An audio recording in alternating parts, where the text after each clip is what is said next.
Hey everyone, welcome to the live show. Hold on one second. We're not on air yet, but we will be. As soon as I get my shite together here. Boom. Thank you, Leslie. Boom. Oh, that's my YouTube kicking in. We got the show going live in about 40 seconds. So I was just sitting here working on stuff with Rainey. I'm going to skip that. I'm going to proceed anyway. Untested operating system. I have no idea what that means. Oh, that's because I upgraded my operating system today. So in just a few seconds, we're going to go live. Once I get everything untangled. There we are.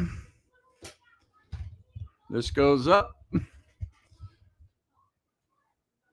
Here we go, going live. Stand by.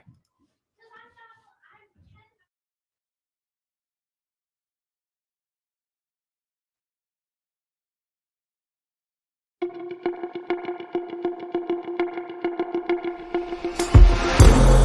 Intrepid radio program with Scotty Roberts.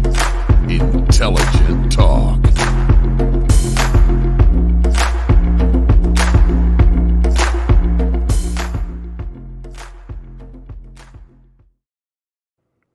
Hey folks, welcome to the live program. This is Scotty Roberts. I've got to get a couple of things on here I didn't get on before we started the show.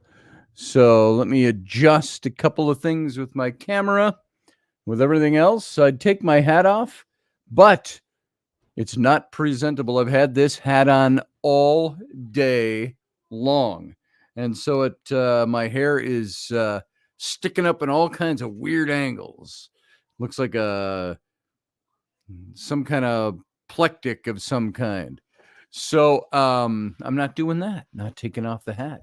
So welcome, everybody. This is the Intrepid radio program. I am your host, Scotty Roberts, right here on subspace.radio, where you can hear the audio of this show live Monday, Wednesday, and Friday. And if you want to see the video, and see the beautiful hat I'm wearing, or watching me scramble to get the mic untangled from the side light, or things like that, then you can come on over to my YouTube channel. That's youtube.com/Mr. Scotty Roberts. And when you are there, you can subscribe to the channel. You can like it and click the little bell, because that little bell is going to give you announcements. And you can also join the channel. You just hit the little join underneath the screen, and you can find 3 different ways to become a member of this channel. And once again, thank you to Leslie for all she does. She's a member of this channel, and she always throws a little extra in from time to time to help us cover things, and we sure appreciate it, Leslie. Means a lot to us. And how was your Christmas? How was your Christmas Eve? Did you have a good time? We did a show on Christmas Eve. Friday was the last we were in. We talked about Dickens, the ghosts of Charles Dickens, especially as they pertain to the Christmas Carol, A Christmas Carol, his book. And I happen to have, if I left it here, where'd I put it? Oh, it's in the other room. Ellery asked me if I would read A Christmas Carol to her at bedtime. And I said, absolutely, I will do that. And I went to find my copy, and it's an old, there's not even a date in it that I could find. Probably printed in the late 1800s, early 1900s. It's an old antiquarian book of Dickens' Christmas Stories, it's called. And I'm going to have to go look it up if I want to date the thing. But the story, of course, was written in 1845. And I told her, if you want to read this for bedtime, I said, it's a little longer for one night. And I said, and the language is a little different. She's an 8-year-old. She's a first grader. And I said, you might not understand some of the words in here. Well, as we're reading about 15 minutes in, she says, can I read some of it, Dad? And I again warned her, yeah, you can read some of that. Might be a little tough going.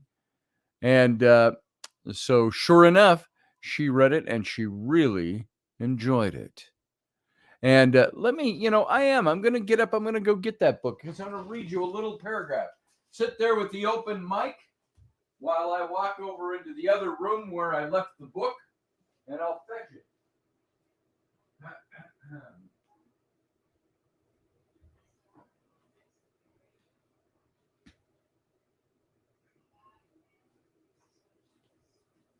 That was probably the most scintillating live radio you've heard all day. Was that glowering minute 30 seconds with no sound or anything.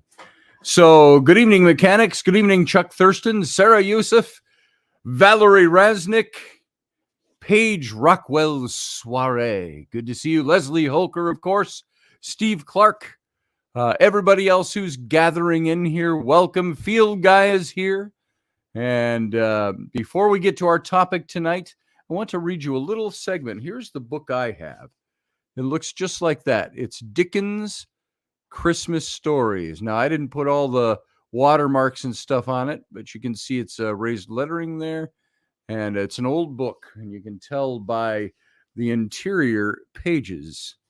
And it's got the actual, it's got this page, but there is no date on any of this. So I'm not quite sure how old this particular book is. But here, I want you to hear how A Christmas Carol starts. We're so used to movies like Scrooge and Scrooged, and how many times? 30 times they've made a movie out of this. It sounds like this in its original. Listen to this. A Christmas Carol, Stave 1. And as we mentioned the other night, it was written not in chapters, but staves. Marley's Ghost is the name of Stave 1. Marley was dead to begin with. There is no doubt whatever about that. The register of his burial was signed by the clergyman, the clerk, and undertaker, and the chief mourner. Scrooge signed it. And Scrooge's name was good upon change for anything he chose to put his hand to. Old Marley was as dead as a doornail. Mind, I don't mean to say that I know of my own knowledge that there is particularly anything dead about a doornail.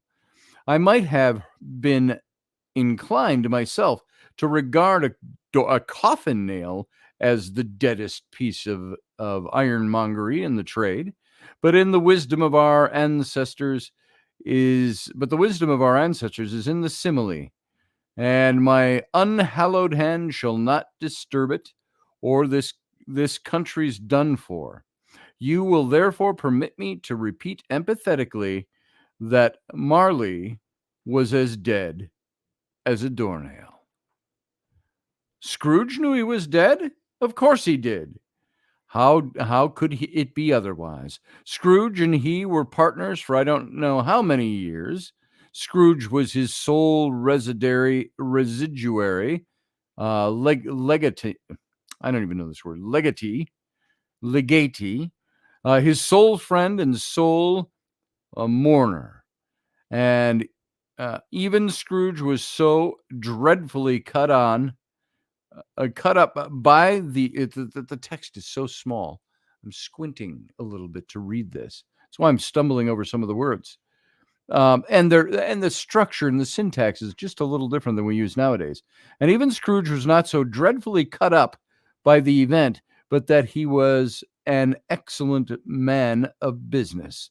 On the very day of the funeral, and solemnized it with an undoubted bargain. And on it goes. So that's how the original Christmas Carol sounds if you read it from Dickens' own hand. And my daughter actually read through some of that and only stumbled over a couple of words. So I was actually pretty proud. I was like, wow, you did a great job, sweetheart, reading that Old English. And so we started reading that. And it's a good story. So if any of you want to read that, maybe you were forced to read it in school. So I have found that sometimes the books we were forced to read, we didn't get much out of at the time. So you might want to go pick up a copy of the original Dickens Christmas Carol and read it. So that's how we spent Christmas night, on going to bed. And Chuck says kids are faster on the uptake than us old people. Ain't that the truth? So I was surprised by how she was just reading along at a nice clip. And I'm like, oh, that's pretty cool. So today, my daughters, Abby and Bryn, they were up for the weekend. And Sam was here with his girlfriend. And Zach was here, Bryn's husband. All of these people you know from all the stories I tell about them. And they came up on, and they were here Friday night. And then, no, they were here Saturday night, Christmas Eve night. And spent the night in this area. They went and got a hotel, even though we had a guest room made up for them. And Sam and his girlfriend stayed over. And we had Sunday morning Christmas, and then they had to run off to the girl's mother's Christmas thing, her family. And then they were back today, and they took us all to see the new Avatar movie. Now, I don't know if you saw the first Avatar, which was very good. The second Avatar was different, but it was the same, but very different. And it was 3 hours long, and you didn't notice the 3 hours go by. Some people I've heard criticize them. Oh, it's all just animation. Well, yeah, duh. You know, it was an animated movie, but it's done with real life and animation. And this new CGI stuff, and it's just incredible. We saw it in, oh, by the way, I kleptoed these because I forgot to take them out of my pocket after the movie was over, but I have my, you're all in 3D now, near, far. So I see you in 3D, resplendent 3D. So I kind of like these glasses. I think they're kind of cool. I should get a pair like that. But I now have 3D glasses by accident. See, we sit and watch the credits, and I've talked about this before. And the credits were not in 3D, and I didn't feel like keeping my 3D glasses on. So I folded them up and I stuck them in my pocket. And there's a little bin outside that everybody's supposed to throw their 3D glasses in. Well, I forgot. I didn't throw my 3D glasses back. So I now have a pair. So there they are. So that was our weekend, our day. If you get a chance, go see Avatar. See it in 3D. If you can, see it in an IMAX theater. Big sound, big picture, big 3D. It's pretty amazing stuff. And it's really not a new story. We've heard the same story told a million times. There were some people that were already criticizing it because they said, well, it's obvious that this is supposed to be, a parody, not a parody, similar to Native Americans and what happened to the Native Americans in the United States. And I watched that movie and I go, nah, there's too many aliens here. But I can see where they pull that. The first movie, even more. This one was a little less of that, but people always have to complain about something, don't they? Nobody can have any fun. Nobody can enjoy the movie. I will say this, though. There were a couple things in that. The main character, if you watch it, looked more and more like the movie Braveheart when you see him. He's got these kind of dreadlocks. It's an alien thing. But the way he's got him swooped back and the long hair, and they're blue skinned, but then he has some white paint across his face for a section of the movie where they're at battle, go to war. And that made him look an awful lot like Mel Gibson as William Wallace in Braveheart. There was also a scene, and remember, James Cameron directed this movie. I'm not giving anything away by this, but there's a big Earth vessel that flies and can land in the water, and it gets sunk at some point in the movie. And there's many vessels, so I'm not giving anything away. And it sinks, and my son-in-law, Zach, I mentioned afterward, I says, wow, I said, got kind of a little Titanic going on in this movie too. And he says, yeah, it looks like I don't think James Cameron likes boats. So you'll get a little Braveheart, a little Titanic, and a little whatever action. So it was a good movie and well worth seeing. Hope you get a chance to see it and enjoy it. If you're going to see it, don't wait for it to come out on Netflix or something. Go watch it in the damn theater. It's a big screen movie. It works the best on big screen with big sound. I'm a lover of motion pictures and the cinema. And when you got a movie that's this good, you're going to want to go see it on the big screen and see it in 3D.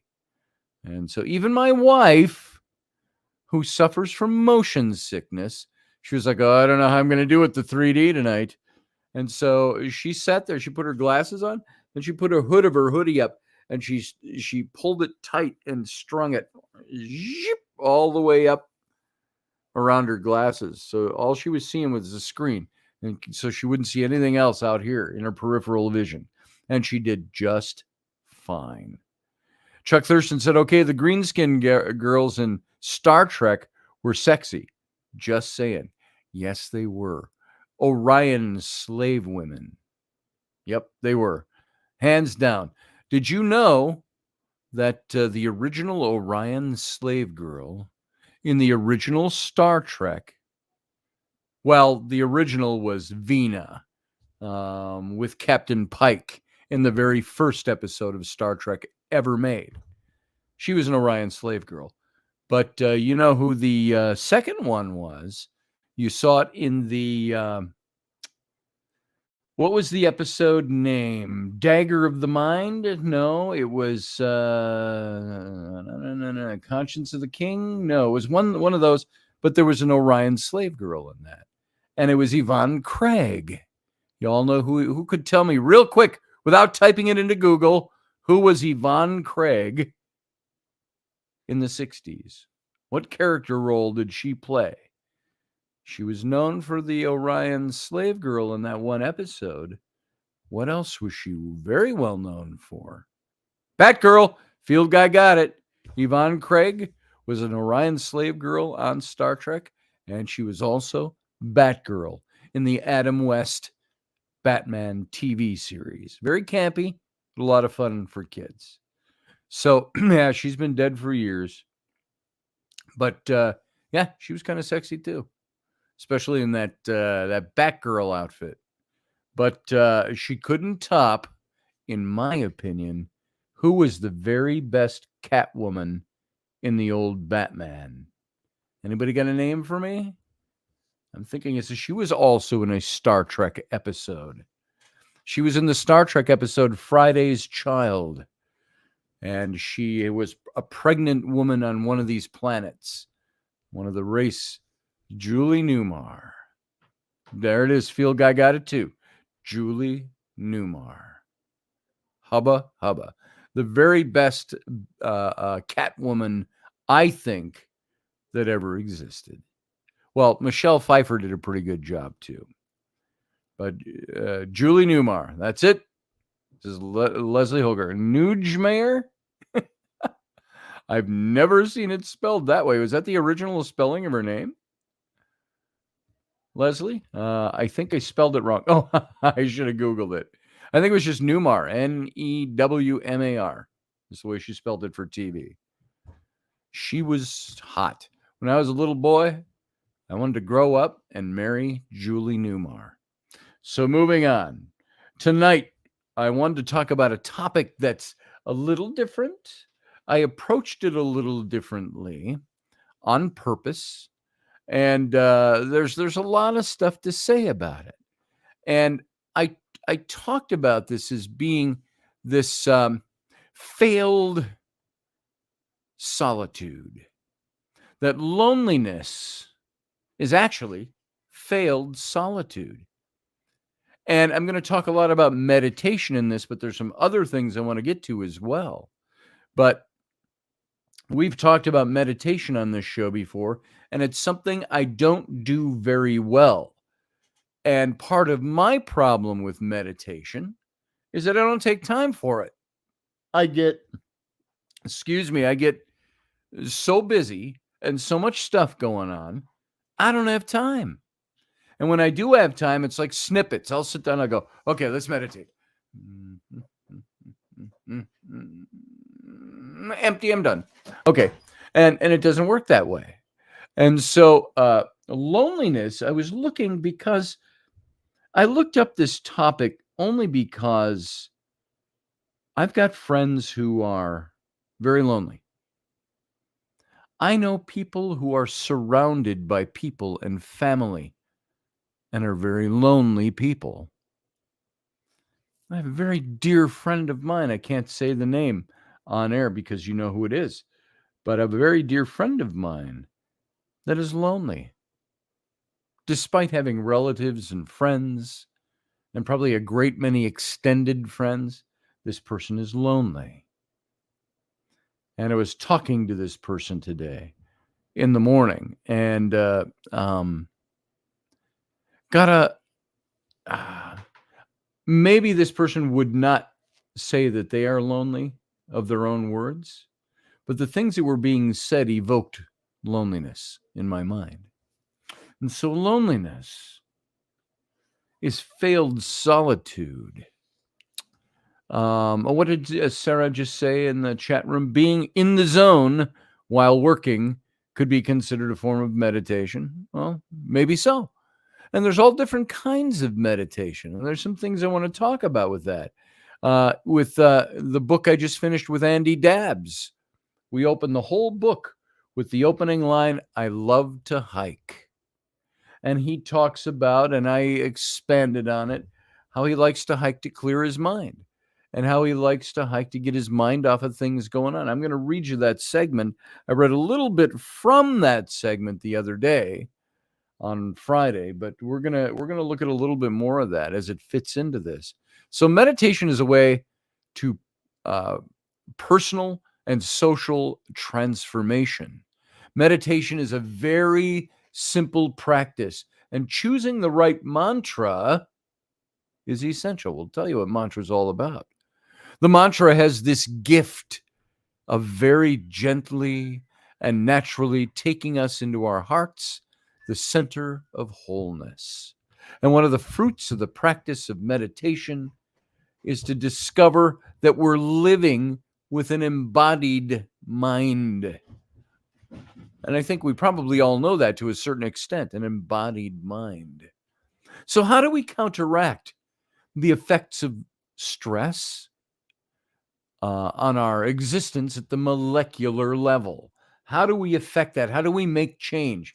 Because I can tell you, a teacher can tell you, a priest or a pastor or a monk could tell you, a practitioner of some kind could tell you that, you know what you need to do? You need to get rid of the stress in your life. We're all like, well, duh, I know that part. How do I affect that? How do I make that work?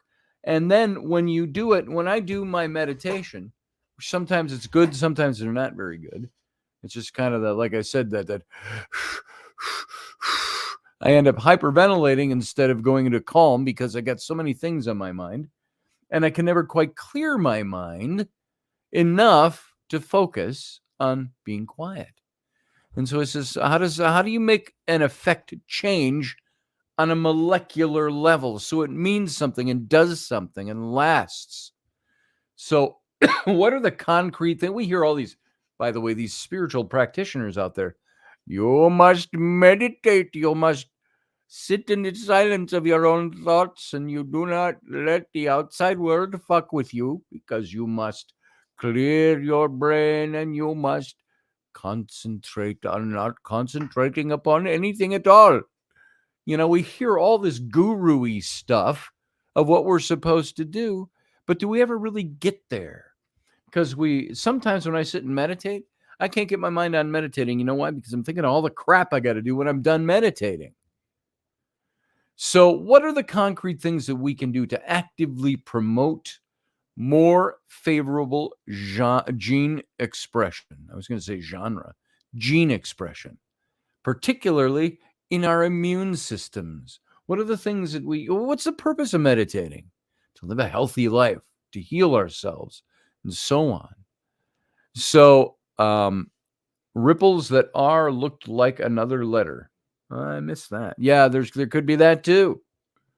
Sarah says thought processes are forms of energy in which they can cascade like ripples on a pond. That's right. Ripples that are looked like another letter. Exactly. So, one possible answer is this. There was this guy I was reading, Steve Cole. He's the professor of medicine, psychiatry, and biobehavioral sciences at UCLA School of Medicine. He's shown what he has shown is through mind-body practices like meditation, there's that it's something that has all kinds of effects on our lives at a molecular level, at changing, at healing, and so on. And his research was linked meditation to higher antibody production, reduced negative inflammatory. What would you do if the White House had come out and said, or Dr. Fauci had come out and said about COVID, if you meditate more, you could probably lose your mask. You could probably gain. You wouldn't maybe need the shot because you could probably gain some antibodies. Now, what if he had come out and said that? Would people have done that? Perhaps the way to heal yourself, to increase your body's defense against disease, is good meditation. So through and by the way, higher antibody production is made through meditation. They found through these studies, reduced negative inflammatory activity, increased positive antiviral response, and improved function of specific strains of immune cells. And by the way, whoever out there is my producer or my secretary that I don't know, jot down and timestamp what I just said about what Fauci had to say so it doesn't come back and I get banned from YouTube for promoting false information. So we're promoting nothing of the sort here.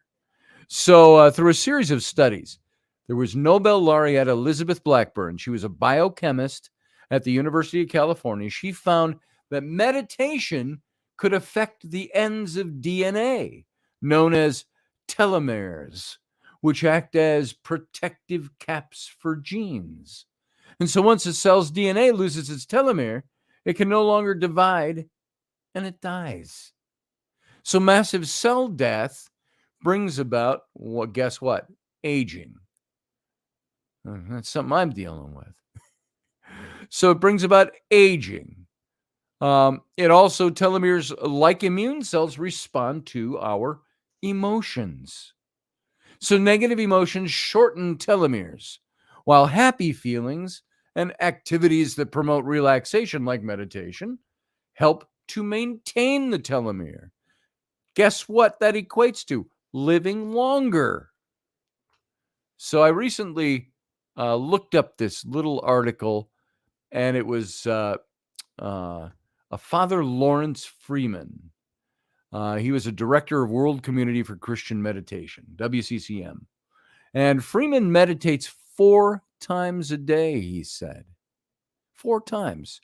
Meditation is central and foundational to his life. He recommends that people meditate twice a day, in the morning and in the evening, which has a transformative effect on our sense of time and on our way of living. And one can meditate by oneself or within a community. This is what Freeman's preference was, doing it within the community, oneself or within a community. And meditation is a very simple practice. And there's many people, when they first begin, feel that they don't have the time to meditate, like me, maybe like you. But the time that they give to meditation comes back. It pays to be patient. This is something, when you invest that time, it comes back to you. And it means something. If it takes time to meditate every day, what if you increase your life by 10 years? Maybe you've licked it then. You've found the problem. Chuck Thurston says, my DNA is a train wreck, so it's probably too late. I don't think it's ever too late I think you could start now. Maybe you'll only increase your life by a week. And at that time, if you knew you were going to die tomorrow, wouldn't you wish you had another week? Oh, come on, one more week. Unless you're like, hey, I'm ready to go. Let's go tomorrow. Got my bags packed.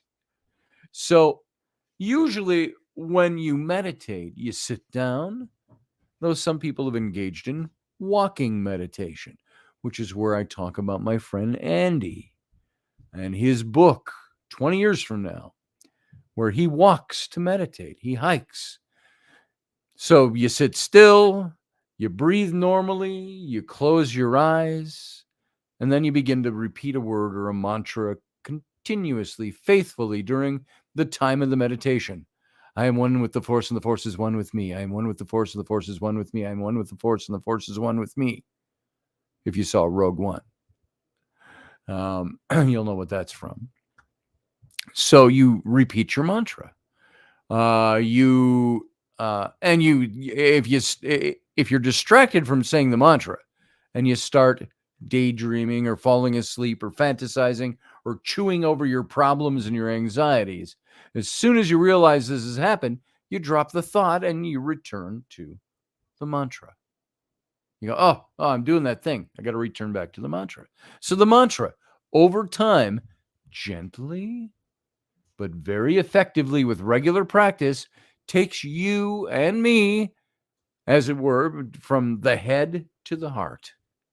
And by heart, I don't mean just the emotional center. The heart in the mystical tradition is the spiritual point, a center of integration. In the heart, we find our essential wholeness, not this heart, not the pumping valve there, but the spiritual, the esoteric heart that is within us. And choosing the word for a mantra, a word that you focus on while meditating, is really important. The mantra is usually a sacred word or a sacred phase or phrase.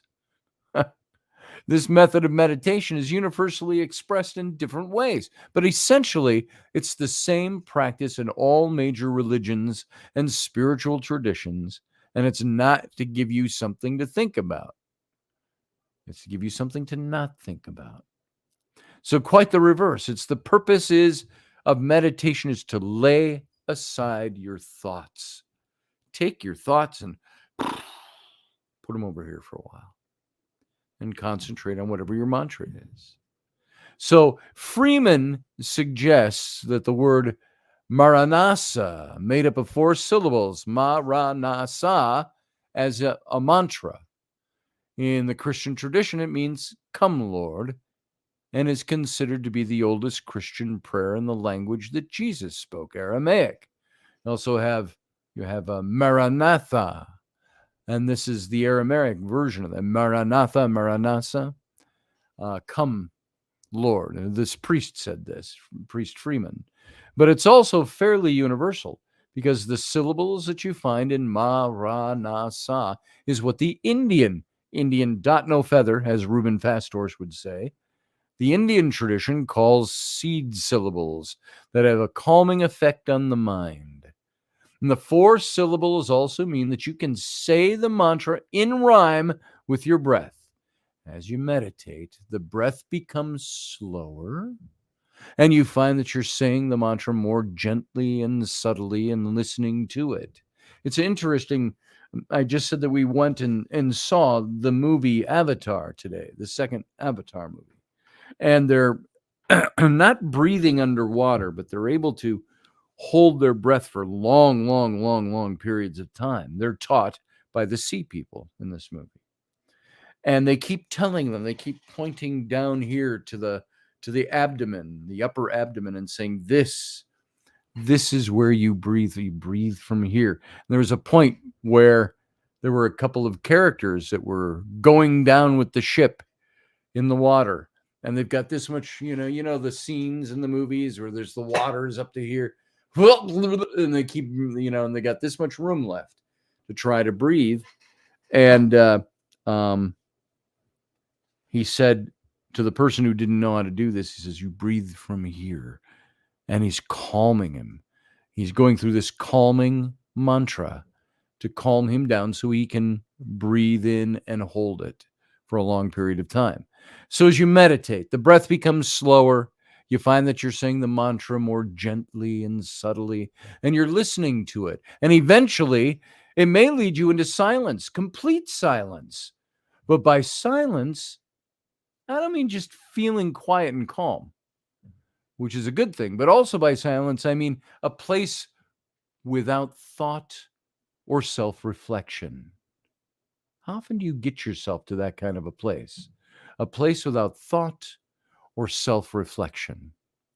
Can you be quiet in yourself and not have self-reflection? Oh, I'm looking back on that day, that year, that decade, those things that went good, those things that went bad. Turning those thoughts off, pushing them aside for a while, and repeating the mantra every time you do that.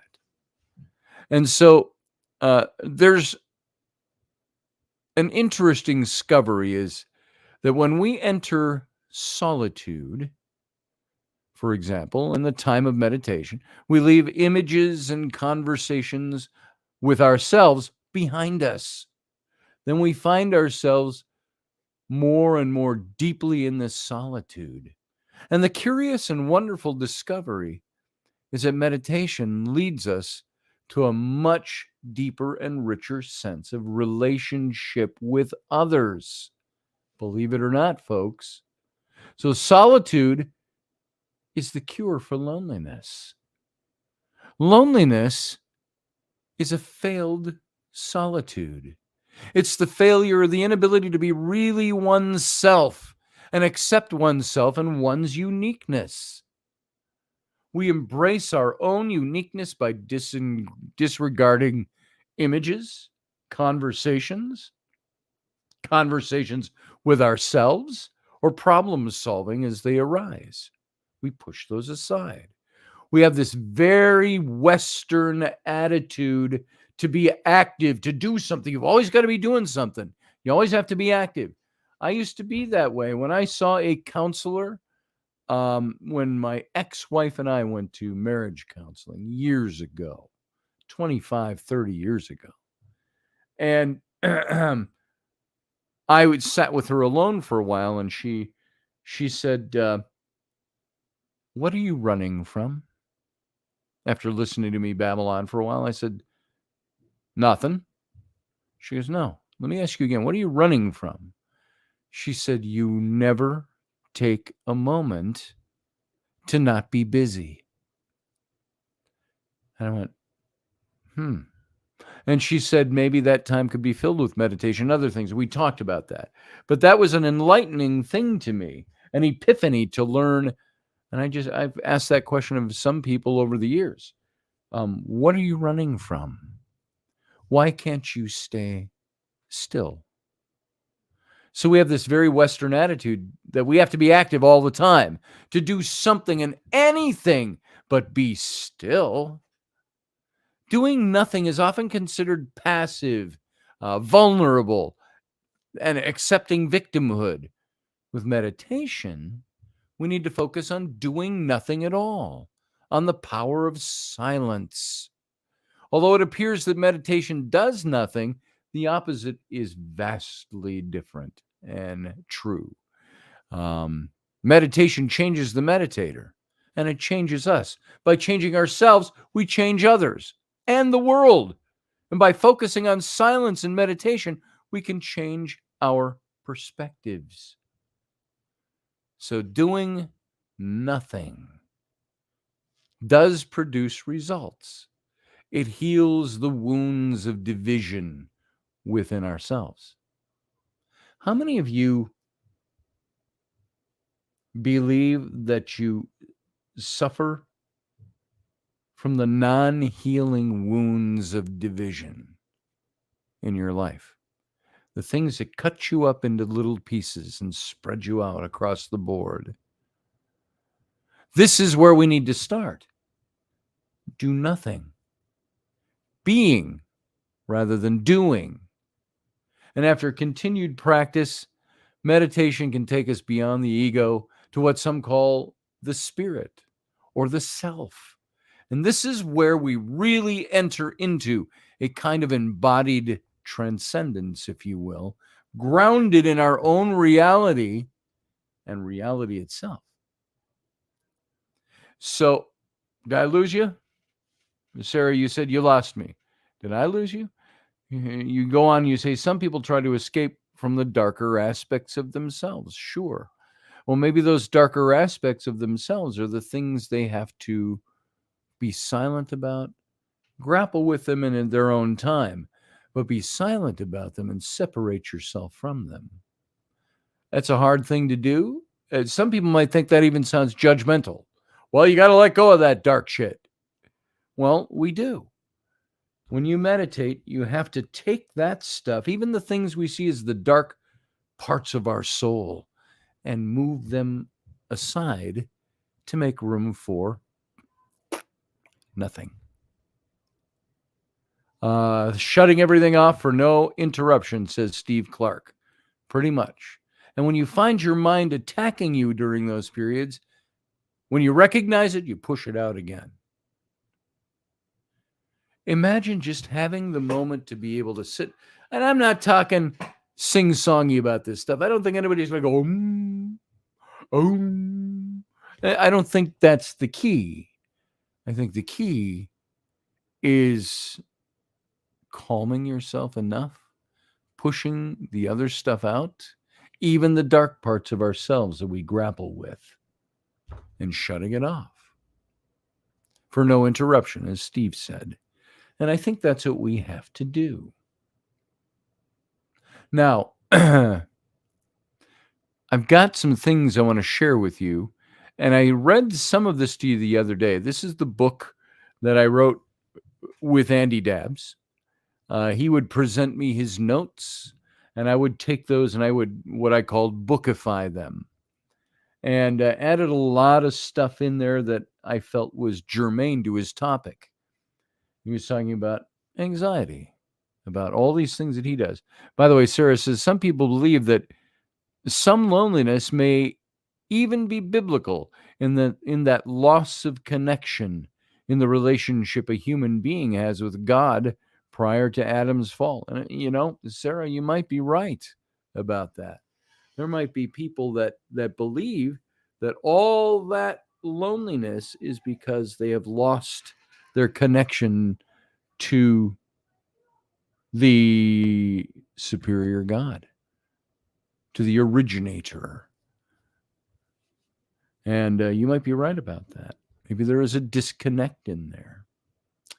But in the remaining minutes I have left, we're at 42 minutes into the show.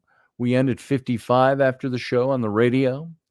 So you can do the math. That's 13 minutes. We got 13 minutes left. And I think we can take a good shot at this because it's something I want you to hear. Yes, I wrote this.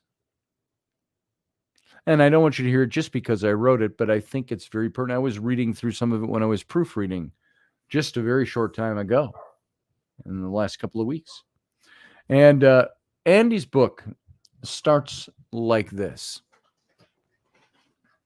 Now, listen intently. I love to hike. This isn't something I have always done, but more of an acquired taste the older I get. People have lots of reasons to hike, physical fitness being primary among them. For me, while I do strive to stay in as decent shape as I possibly can, it's more a relief valve, a stress reducer, and a very visceral means of not escaping demons from my past, but of showing them, the world and the universe, that I'm here, that I'm awake, not woke, that's a political thing, and that I'm awake and that I am aware. Let me turn the page here, digitally doing this. Meditation doesn't always require sitting cross-legged with my upturned hands on my knees while humming an om to the world. For me, and there it is again, the for me qualifier, it's my way to stay connected to who I am, where I have been, and how I've come to where I now exist. God knows, if you believe in a God, that I could be very different place than I am right now. My life could have taken one of several paths. I might have ended up in a place where hiking was as far away from my daily routine as flying to some distant star. I could have been a gangster, a mechanic, a salesperson, or a store clerk punching someone else's clock for what's become barely livable wages, coupled with a commute and never ending bills and the struggles required to stay on top of them.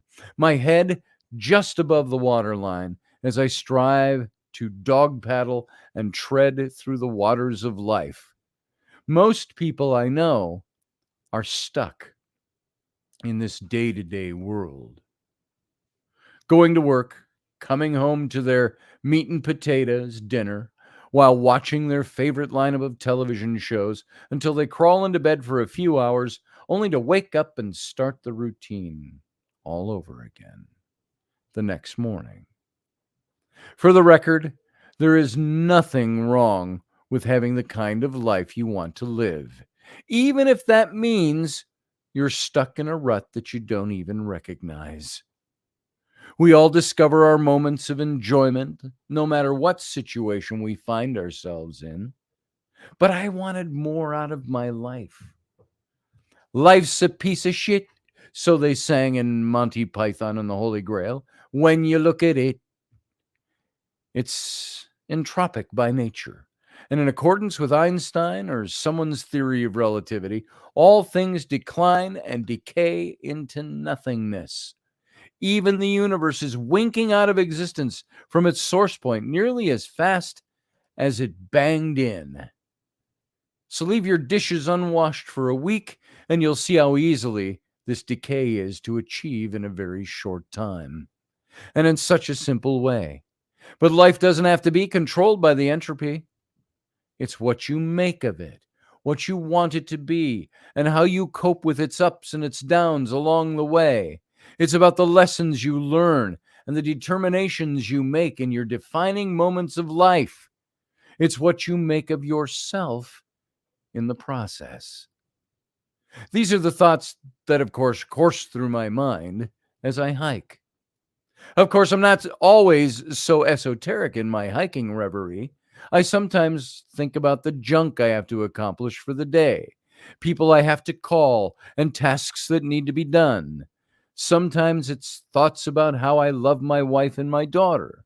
Sometimes my hikes can be overrun by my jackrabbit imagination and fantasy life as a questing king seeking his lost kingdom while fighting off orcs and demons, or an international spy with fast cars and faster women in service to queen and country, which are, as it turns out, metaphors for the way I believe I've conducted my life. Yeah, I love to hike. It connects me with reality while grounding me in the energy of the earth beneath my feet. Once I leave the busyness of my day and go out walking away from the mad world, that's when I begin to really feel free. The open air has a bracing effect on my mind.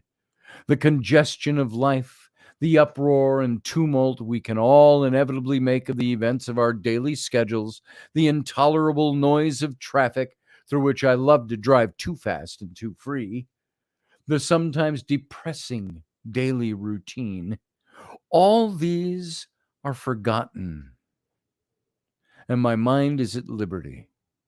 My power of observation is sharpened on that quiet path through the forest. I live in a small town in the north woods of Minnesota, so my access to the quiet is nearly as immediate as stepping out my back door. I can hear the wind in the tall pines and the loons calling out on the lake. I can see the smallest flit of a bird or a squirrel in the trees around me. My senses are heightened in a very soothing way. My hikes ensure a complete escape from the urgent and busy activities of my life, and therefore give my brain the rest it needs, refreshing and rejuvenating me, allowing me to almost double my productivity when I'm back at my desk. Most of all, when I hike, I'm quieted to hear that still small voice. that call from the wilderness of my past to the mind of my present. The future can take care of itself when we heed what we hear. I'm not thinking such grandiose thoughts that anything I have to write on these pages is a must read, or that the answer to everything in life, or worse, of some self satisfying church brunch goulash of what could be seen as my personal rags to riches story. I'm not so self involved or self aggrandizing as to believe my story is so almighty important to anyone other than me. But I do believe that my story is one worth telling for the simple joy of recounting events and placing them in a structure that someone else might recognize in their own life. I was a bad boy who very early started down a path that could have led me to a destroyed and wasted life. Hell, I might even be sitting in prison right now instead of jotting down these thoughts. But I chose a different path. I cognitively decided who I wanted to be, then engaged in actions with many zigzags along the way that have brought me to this very moment. And these moments of decision, those defining moments we all can look back to in every one of our lives, weren't always things that I conceived of out of nothing. They were moments when I was led to making decisions based on my own actions to either move forward down this path or the other paths extending out from the varied crossroads I encountered. And I owe so much to the people around me. Some of them taught me what I wanted to learn to be and how I needed to create my life, while others taught me what I did not ever want to become. I have my grandparents to thank for this, as you'll see in these pages. They say that Mark Twain once said, 20 years from now, you all know this one by now, 20 years from now, you'll regret more the things you didn't do than the things you did do. While I wasn't especially into Twain quotes when I was a kid, this is surely a mantra that has dictated my call to be more than I was. The quote goes on, so cast off from the safe harbor, set your sails to the trade winds, explore, dream, discover. And that's how I chose to live. I did not want to look back in 20 years and see only a mediocre life, wishing I had turned right when I had turned left, longing for a do-over. So I decided I would loosen the bowlines and cast away from the safe harbor and explore the possibilities. Life was not meant to be ordinary. We were meant to think, explore, dream, and discover our potential, our innate greatness. But none of that happened to me overnight. I saw myself as an island, living on my own, coursing my own way, building my own story. That is, until I looked backward and saw the faces of all those who had a hand in the shaping of who I was and who I was to become. This is as much their story as it is my own. They're all chapters in my life as I am a chapter in each of their stories. So I can never diminish nor in any way forget the influence of my family and my friends in the overall crafting of my life. Sure, it was ultimately my decisions and my responsibility to make right choices and to choose the paths I follow. But I also recognize and embrace the moments of decision I was brought to by the foundational lessons I was taught by the people in my life. They are all influential in making me who I am today, whether for the good or the bad, and none of it is irrelevant or discardable. No matter who or what has molded me, none of it, not for the very best or the very worst, is garbage to be cast aside. It all matters. So, in being aware of the effort and the influence others had on me, spurring my mind toward the making a better self and a better person, I feel it's my obligation, no, my responsibility to do whatever I can to pass those things forward. I'm giving it on to others, paying it forward, as they say. I feel that I've constructed a justifiable soapbox from which I can stand atop and extend my hand of help to other people who've had struggled with some of the same things I have. My personal debilitating anxieties, my alcoholism, the sexual abuse I endured as a kid, the relationship problems I've lived through, all of these negatives were the things that offered challenges to the good I was given and taught. And all of them constructed forks in the road that led me to my moments of decision. And I got to stop it there, even though there's more. I'll finish it in the captain's cabin. Everybody listening in on the radio, we got to get out of here for you guys, but you can join us in the chat room over on our YouTube channel. So for now, I'm just going to say, live long and prosper. Join us every weeknight at 9 p.m. Central Standard Time, 10 p.m. Eastern. The Intrepid Radio Program, a Scotty Roberts Productions broadcast.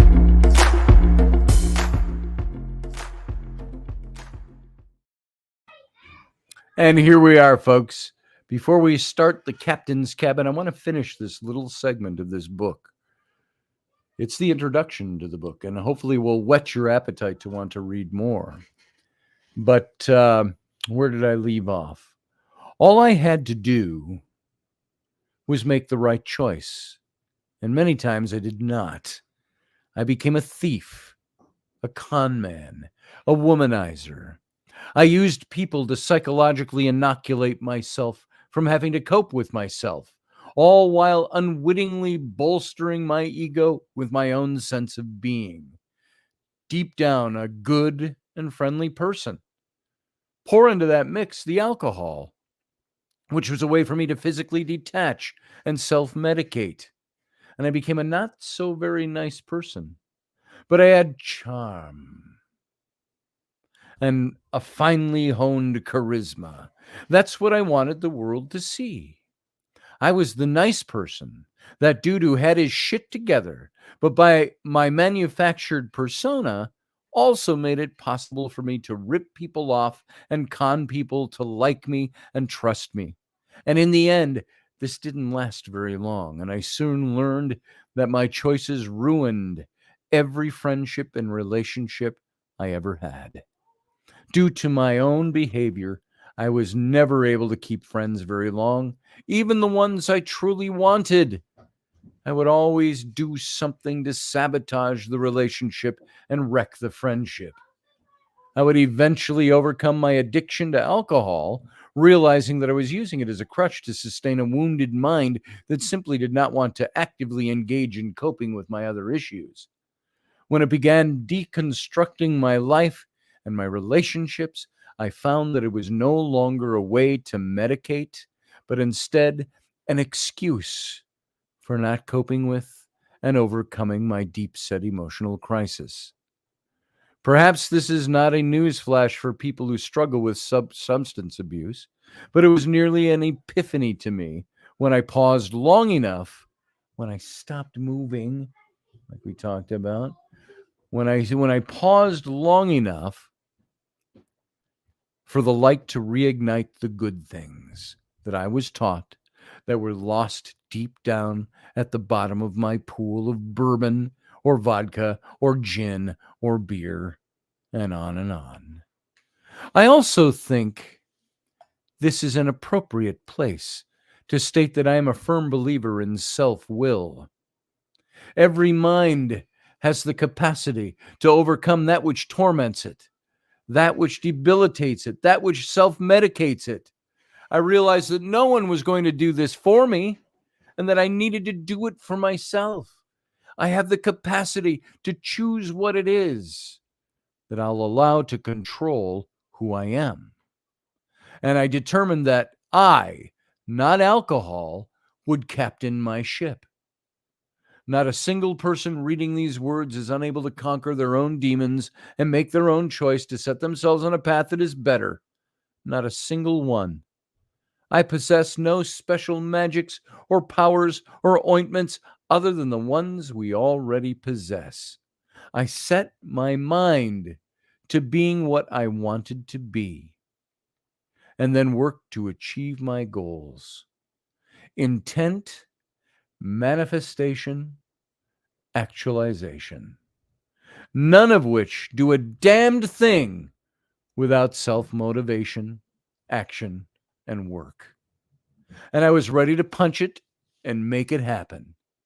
Being a bad person is also a choice. No one forced me to make decisions that went against the good I knew and understood. I chose to live my life that way in order to get what I believed I needed. And I justified my actions while washing them down with my choice of alcohol. I overcame being a bad person, not because someone came in and did it for me, but because I wanted to be a better man. I wanted to make better choices that made me a better man.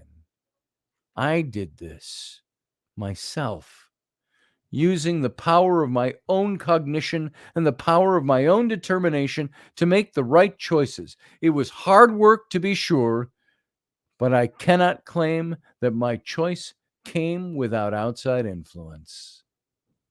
When I found someone who loved me and cared about me unconditionally, and whom I loved and cared for unconditionally, I realized that I needed to make some changes. She didn't attempt to change me, but she motivated me to be a better man and a better human being. And then I married her in 2002. As I engaged my choices and right thinking, spurred on by the person who led me to believe that there was more than just me and my love of self, I started to become successful. Not just in life, but also in my business. Not just did this alone make me happy? Somewhat, but not fully. What most people didn't know was that the things deep down that were underlying the cause of why I let my life start out badly were still there.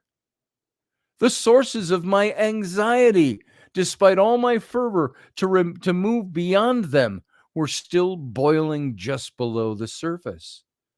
The anxiety was always there, like the roiling caldera beneath Yellowstone. It every now and then showed its ugly face and spewed its metaphoric magma over and through everything I did. I was plagued with intermittent panic attacks, those moments when the anxiety rises to a high level and the unknown becomes the real and present danger. There were times I could not even leave the house. I would find myself attending social functions with a group of people and frantically researching for any excuse that could give me a reason to leave. My social anxiety was like a living, breathing demon that would wrap me in its tendrils and snap me back into the dark. I couldn't lay down to go to bed without my mind racing with the infernal worrying over things that had not happened, which always tended to be worse in the pre-anxiety than the actual outcome. And this led to fractured sleep, ceaseless anxiety. The sleep deprivation was the worst part of all, leading to ever increasing anxiety. So it got so bad that when evening came, winding down toward the inevitable bedtime, I would start thinking about whether I was going to be able to sleep. I was actually increasing my nighttime anxiety by worrying about not sleeping. This only worsened my anxiety to the point that when I got into bed at night, I was already overtaken by a full-blown panic attack, which exponentially served only to prevent me from falling asleep. It was as if my anxieties became symbiotic with my sleep deprivation, each feeding off the other to create an even deeper anxiety, slowly but surely, day by day. Was there anything, I wondered, that would help me overcome the power of the anxiety in my mind that prevented me from sleeping? Was there anything I could do to relieve the anxiety that was birthed by my anxiety of not sleeping? I also learned that my anxieties is the taking of I also learned that one of my anxieties is the taking of medications. I'm not sure why, Perhaps it's something that came out of my desire to not lose control of my own faculties when I drank. Years ago, I had a physician prescribe me Xanax, the brand name for alprazolam, alprazolam, a sedative used to treat anxiety and panic disorders. The problem with this drug is that it can also cause paranoid or suicidal ideation and impair memory, judgment, and coordination. And if you combine it with other substances, particularly alcohol, it can slow your breathing and possibly even lead to death in your sleep. If you think that didn't trigger my anxiety all on its own, you'd be mistaken. Long periods of time passed during which I wouldn't take it, but then one night I decided I needed to pop that pill. The prescription was years old by now and probably long expired, but it still helped me sleep that night. I was so anxious about the very idea of taking the medication that I wouldn't take it until I found myself in the throes of a non sleep panic in the middle of the night, and the anxiety was so bad that I felt I had no other alternative. Top off all of that with the new rising anxiety that came with the realization that taking the Xanax didn't always work. I would end up taking 1 milligram of Xanax and 2 Benadryls, which would actually work getting me to sleep, but only for a few hours. I will wake to my next day so drowsy from taking medication that getting through the day became a very difficult anxiety breeding battle. While all this was going on, the business I had started, believe it or not, was actually doing very well and growing. With the growth came more work, more pressure, more stress, more anxiety. I tried exercising, which kind of helped. I tried medication on my own, which didn't help at all. I started going to the Minnesota Zen Meditation Center on the shores of the inner city Lake Calhoun, now known by its Ojibwe name, Bide Makaska, an urban non-residential Soto Zen practice community in Minneapolis, headed by two co-guiding Dharma teachers who led Zen Buddhist meditation and committed to Zen practice and teachings. After some time, and due to the practices I learned there, the anxiety subsided, and I started sleeping very well. While pharmaceuticals can be effective, I learned that the power of the mind can be the strongest medication of all. Not long after my wife Reagan and I moved from busy, bustling Minneapolis to tranquil, north woodsy Pequot Lakes in northern Minnesota. Without the Zen Center as my positive crutch, I began sinking into the anxiety again. I think perhaps it was simply the act of going into the Zen Center and connecting with other people in a very relaxed setting that had been effective for me. Doing the Zen thing all on my own didn't seem to work as well and wasn't doing it for me. My anxiety spiked and grew quite bad again very quickly. The bottom line is that I've been dealing with this anxiety since I was about 8 or 9 years old. I'm now 51 as of the writing of this book. Recently, it got so terrifyingly bad, I hit bottom like I had never hit before. No sleep for days. Xanax and Benadryl no longer seem to be working for me, almost as if my body and my brain were saying, nope, not going to do that. Not going to let that work anymore. Even when it had some semblance of effectiveness, it was never great. So I went to the Baxter Urgent Care facility and met with a doctor by the name of Moriarty. I know what all you Sherlock Holmes aficionados are thinking, but trust me, he was a good guy. Moriarty told me that he used to have his own practice and specialized in anxiety disorders. He prescribed me Selxa, Celza, I think it is, Celxa, in the morning and Seroquel in the evening. Much to my surprise, my anxiety seems to be managed and much better throughout the day. For the first time in the longest time, I sleep at night without feeling groggy or hungover in the morning. Sometimes there are chemical imbalances that need adjustment. Sometimes Meds are okay. And that's the end of the opening to Andy's book. So I thought that would be a good thing for us to hear. And maybe some of us could relate to that. Chuck Thurston says self-respect can be a sword, double-edged, both sides cut. That's the truth, Chuck. I've been there, said Steve Clark, and now I'm not on any kind of medication after many years of being on at least 10 medications. There you go. Sarah says it sounds like he's talking about self-healing. At one point he is.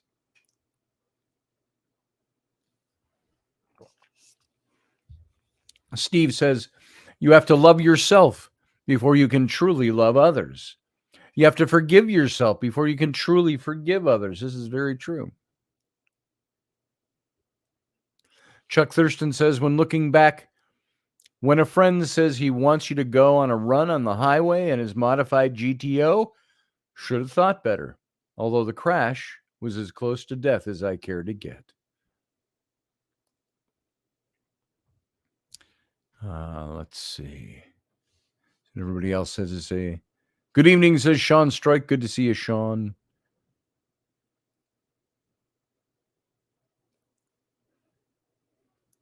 Steve Clark says, one way that I learned to meditate is slowly inhale to the count of 4, gently hold it for a count of 4, slowly exhale to the count of 4, and hold it gently to the count of 4, counting slowly. Makes you concentrate on the breathing. Steve Clark says, shutting everything off for no interruption. Oh, we saw that one earlier.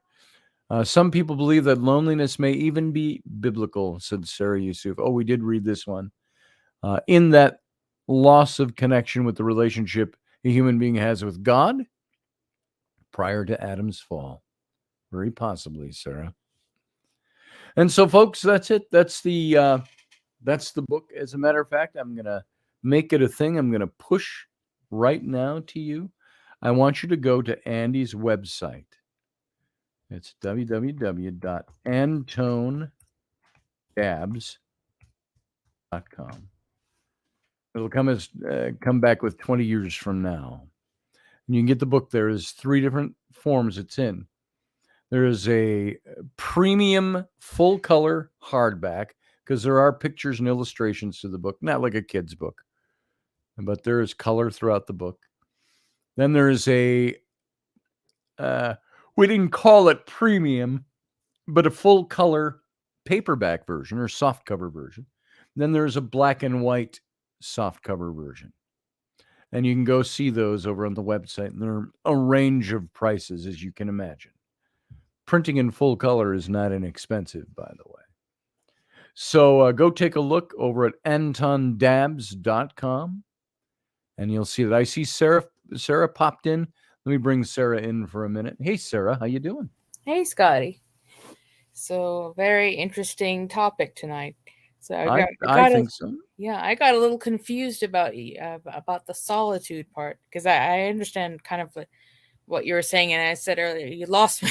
You lost me for a little bit. Then I said, okay, now I know. That was Andy expressing to me, I thought about this stuff. Yeah. And I thought maybe the only way to do this is by myself. But and he does maintain that it is a self thing to overcome stuff like that, because it takes yourself to make the decision and do something about it. Exactly. Yeah. So, and that's sort of, where meditation, can play a big role, because when you meditate or try to, sort through your stuff to reach that stillness, you random things may pop up, whether it's past trauma or, it's like everything is trying to clamor to, to get some attention to. And then through meditation, you have that, you go through that first step of acknowledging it and self-actualization, and then, to start and deal with it. Because, I mean, it's not like, if someone went through, you know, abuse or whatnot. It's not like you can meditate for 5 sessions Very and true. deal with it and say, "Oh, I'm not hurt anymore," or whatever. I mean, it's it's all about, and it also ties back to, I think, earlier in what you were saying about, being satisfied with one's life. It's Yes. it's changing your perspective and altering your neural pathways. And when people say, "Oh, be happy," be happy, Yes. and people will come around you, that whole law of attraction and stuff. Yeah. Yeah. But Yeah. yeah, I mean, Exactly. it's a struggle. I mean, it's not easy. I mean, especially when to work on yourself and being, frankly, brutally honest with yourself, because Yes. we bury ourselves with white lies and stuff. We tell ourselves so we can just get through the day. You That's know, right. yeah. I mean, in it's Andy's case, you know, he reached a point where he was very successful. He managed to turn his life around, but Mm. it's you also have to consider for the average person, Yes. majority of us or don't get to have the opportunity to do something you love, to put food. Very true. We work to put food on the table, and we may do some work that we are not exactly thrilled about. It's Right. for the paycheck and making sure we can eat and have a roof over our heads and all that stuff. All the demands of the physical world, it eats up time. And time is precious. And we have to balance it out between what we will have to do and what we want to do. Yes. So I mean, it's like that whole thing with moderation. You know, Yes. it's everything that has to balance out for it to work. Because another type of internal strife people go through is frustration. Why Yeah. isn't things going my way? Why aren't people or not living up to my standards, or Hmm. just from my life experiences, I've pretty much learned not to expect anything from anybody, Right. it helped me a lot. So it's just, I mean, if somebody's nice to you, I said, oh, okay, that's a nice surprise. But I Yeah. mean, if you expect people to do the right thing, or do the right thing, you're ultimately going to be setting yourself for disappointment, whether it be Right. friends, family, whatever, even yourself. So I Yes. mean, so yeah, that's about it. So Well, that's pretty good. yeah, I appreciate all of that. yeah, but So, well, um, not to just say this right on the heels of what you said without giving any kind of downswing from what you had to say into some other things, but we're going to get out of here tonight. oh, I thought Chuck was coming Not a in. very long captain's cabin, 20 Yeah. minutes in. Mhm. And so thanks for being here, Sarah. I Sure, appreciate it. sure. It's been a long week last week and a long weekend. I So know, it's like we have to gonna feel like we have to recover from Christmas. just So gonna kick going back back and to work. recover from Christmas. But tomorrow we have Robertson at 4 p.m. Central, 5 p.m. Eastern. Yeah, And we'll it have should to be an get up and interesting show. see what Wendy was up to over the holiday. So Yeah, well, I know what she's up to over the holidays. That's probably going to be part of what we talk about. Some of the things associated with that.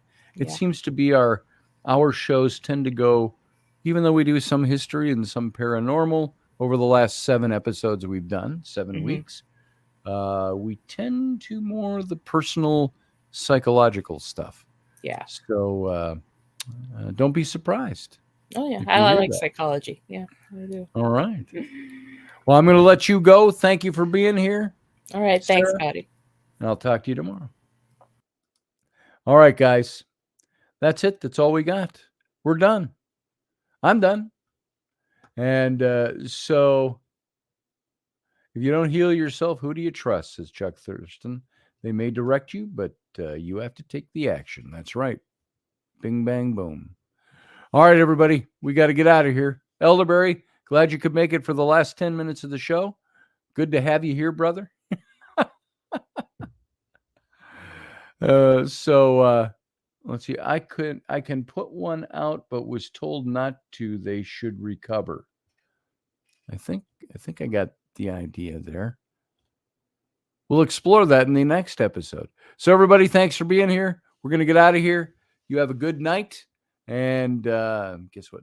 Live long and prosper.